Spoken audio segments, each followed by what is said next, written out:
அடுத்த நாள் காலை கண்விழித்து பார்க்கும்போது அதியன் தன் பக்கத்தில் படுத்து கொண்டிருப்பதை பார்த்து ஒன்றும் புரியாமல் பதறியபடி கட்டின் மேலிருந்து கீழே இறங்கினாள் யாழினி. தூக்கம் கலைந்து கண்விழித்து பார்த்த அதியனோ செய்வதறியாது திகைத்து போய் ஒன்றும் கூறாமல் யாழினி அறையிலிருந்து அவன் அறைக்குள் சென்றான். என்னை பற்றி என்ன நினைத்திருப்பாளோ என்று தனக்குத்தானே புலம்பிக் கொண்டிருந்தான். சிறிது நேரம் கழித்து யாழினி மேல் மாடத்தில் தனிமையில் நின்றிருப்பதை பார்த்த அதியன் தயக்கம் கலைந்து அவள் அடுத்து சென்றான். அதியன் வந்தது கூட அறியாமல் யாழினி ஆழ்ந்த யோசனையில் இருந்தாள். அதியன் அவளை அழைப்பதற்கு பயத்தில் வார்த்தை வராமல் தயங்கி தயங்கி தைரியத்தை வரவழைத்து இளவரசி என்று அழைத்தான்.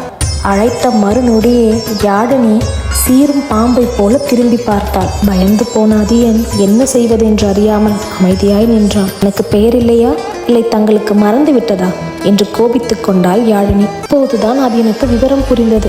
யாழினிக்கு கோபம் அவளை இளவரசி என்று அழைத்ததுதான். அந்த ஊடல் கூட காதலின் வெளிப்பாடுதானே என்று உணர்ந்தவுடன் ரக்கை கட்டி பறந்தான் அதியன். அமைதி காத்த இருவரின் கண்களும் பேசிக்கொள்ள சட்டென சிரிக்கத் தொடங்கினார்கள். யாழினிக்கு என்னோடு ஊர் சுற்றி பார்க்க சம்மதமா என்று அதியன் கேட்க, உங்கள் ஊரில் சுற்றி பார்ப்பதற்கு அப்படி என்ன இருக்கிறது என்று யாழினி நகைக்க, பூமியில் ஒரு சொர்க்கம் இந்த பூஞ்சோலை. என் அவளுக்கு மிகவும் பிடிக்கும் என்று எனக்கு நம்பிக்கை இருக்கிறது.